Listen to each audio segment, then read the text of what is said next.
I think it's important for us to understand where this entire war came from. It did not come from Bashar al-Assad. It came from Washington. There was a decision in 2011 to overthrow Assad. Actually, that came from Jerusalem. This has been a desire of the Israeli government that stretches back more than 25 years. Netanyahu's idea is make the Middle East in Israel's image, overthrow every government that opposes Israel. He's had a friend in that, and that is the CIA and the United States government. So this war in Syria did not come from Assad's repression. It did not come from Assad's dictatorship. This war came from a presidential order by Obama to overthrow Assad, starting in the spring of 2011. We have a name for this program. It was Operation Timber Sycamore.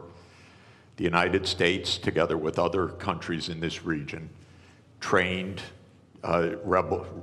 fighters, especially jihadists, including the ones that just took power, to overthrow the regime. This created chaos. 600,000 dead in Syria in a war that has gone on for 14 years. The outcome of this war is what the CIA wanted back in 2011, which is that a jihad group would take power in Syria after being armed by the United States. The reason I want to be clear about this is that we will not have peace in this region until we have public diplomacy that is based on real diplomacy, not on CIA operations. And we will not have peace until Israel stops its militarization of the entire Middle East. Because the Syrian war is just one of 6 wars that Israel has promoted, including in Lebanon, Iraq, Syria, Libya, Somalia, and Sudan. We had the list, actually, from Wesley Clark back in 2001, when he was handed a paper in the Pentagon that the goal was 7 wars in 5 years. The only war that hasn't taken place yet, to Netanyahu's great consternation, is the US war with Iran, which Israel is still trying to instigate to this very day. So the Syrian war is part of a regional tragedy.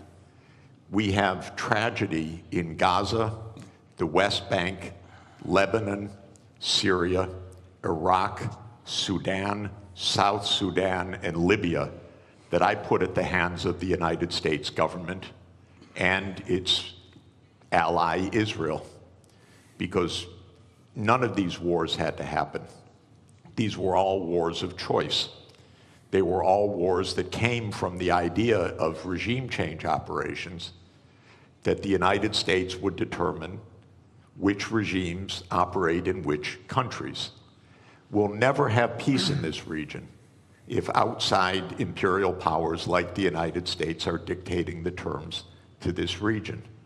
The only way to have peace in this region is if this region is determining its own future, not outside powers.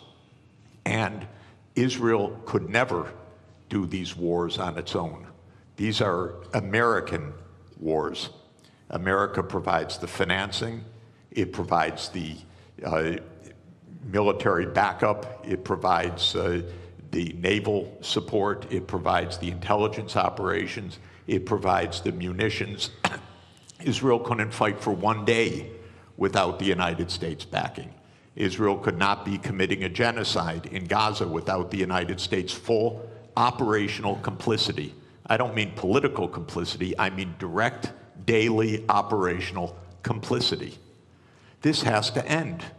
This region has been divided for 100 years, first by the British Empire and then by the American Empire. And this is going on until today. We have a genocide going on right next door. Till today, till this morning. People being wantonly killed, brazenly killed, because the United States is providing the means for this. So this is what's happening in Syria. Is the US on the fence? Hardly. It's the major actor. I know, by the way, I know firsthand that in 2012, UN Secretary General Ban Ki-moon appointed former Secretary General Kofi Annan as a special envoy to reach a peace in Syria. I loved Kofi Annan. I love Ban Ki-moon. I worked for both of them. Kofi Annan arranged a peace in 2012. He arranged a peace in Syria. You know why it didn't happen? Because all the parties agreed to peace except one. Literally one. That was the United States of America. The United States of America said there will be no peace unless Bashar al-Assad goes the first day. The other parties said, no, you can't just determine that. Maybe there'll be a process, maybe there'll be elections agreed, maybe there'll be a 2-year process, a 3-year process. The United States said no. Assad must go the first day of any agreement or we block it. And so Kofi Annan stepped down from his position after having negotiated a peace arrangement, and we have had 500,000 people dead since then.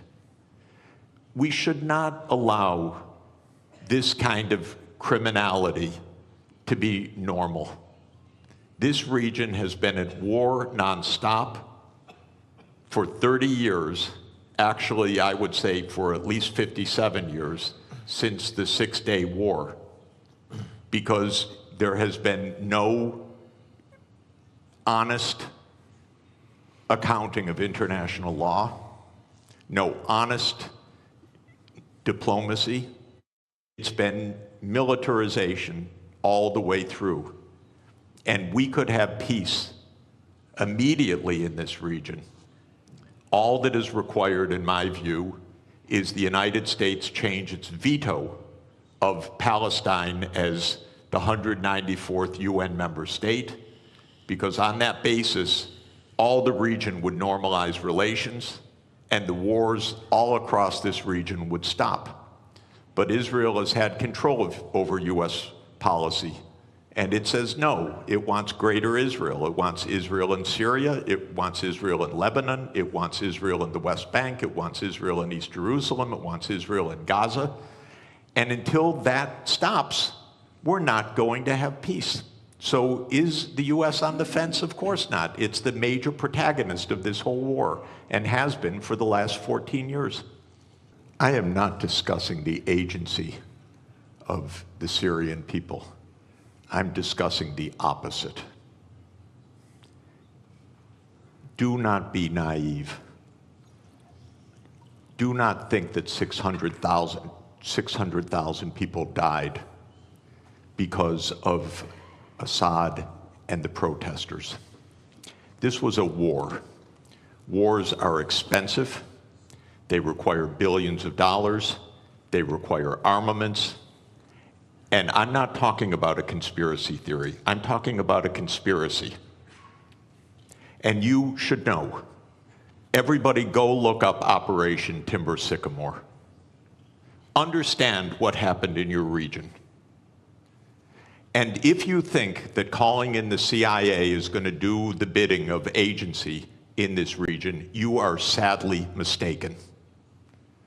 This region has been manipulated by Britain, France, and the United States for 100 years since the Versailles Treaty. It will not have safety or peace until the United States is out of this region through manipulation and war. You all say, well, it's Israel doing this. It's the same thing I'm talking about. It's the same reason for Operation Timber Sycamore. It's not an independent fact. It's the reason why this happened. I'm the last to denigrate agency. I'm telling you exactly the opposite. If you think your big friend, the United States, is going to do your bidding and help you get your way, empires divide to rule. They are not doing the bidding of Turkey or Syria or Lebanon or anybody else in this region. And if this is, yes, you want to balance Persia or Iran, you call in the United States to do that, and you think this is going to work out well? It's not going to work out well. This region has three major powers: the Arab world, the Turkish world, and the Persian world. It's been more than 1,000 years this way.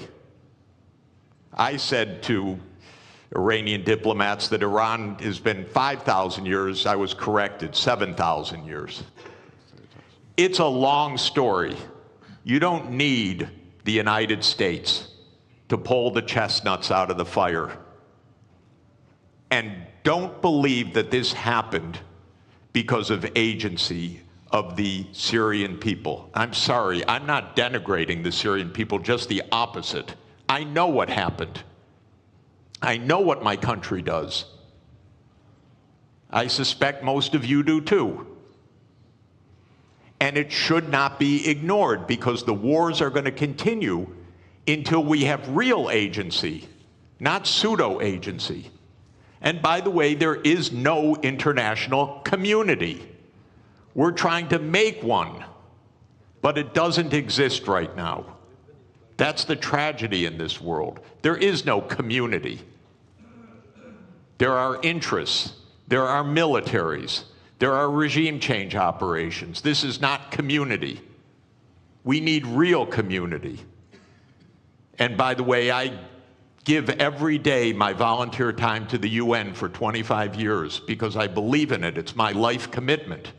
So I believe in community. I also happen to know that the United States blocked the agreement in 2012. I'm sorry, I won't elaborate. But the United States blocked it, and I know it.